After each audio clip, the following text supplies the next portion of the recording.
নেই খেলার মাঠ, নেই পার্ক, ফলে রাজধানীর খিলক্ষেত এলাকার শিশু কিশোররা বিপদগামী হচ্ছে বলে উদ্বিগ্ন অভিভাবকেরা। বুধবার দুপুরে খিলক্ষেতের ৩০০ ফুট এলাকায় স্থানীয়দের উদ্যোগে এক মানববন্ধনে এই উদ্বেগ জানানো হয়। অভিভাবকেরা বলেন, খিলক্ষেত ও নিকুঞ্জ এলাকায় প্রায় ২.৫ লাখ মানুষের বসবাস। এখানে শিশু কিশোরদের জন্য খেলাধুলার কোনো মাঠ নেই, নেই হাঁটা চলার উন্মুক্ত জায়গাও। অথচ একসময়ে ৫ তারকা হোটেল নির্মাণের জন্য সরকারি জায়গা বরাদ্দ দেওয়া হয় সেখানে।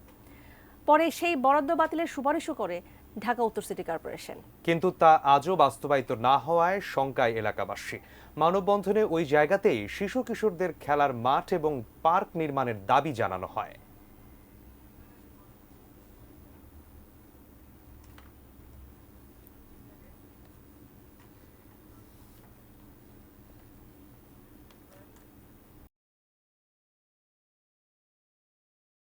না, স্কুলে মাঠ নেই। এই মাঠে তো এরকম ছোট একটা মাঠে হয় না। এই জায়গায় পার্ক সম্পর্কে আমরা এই জায়গায় হাঁটাচলা করতে পারি।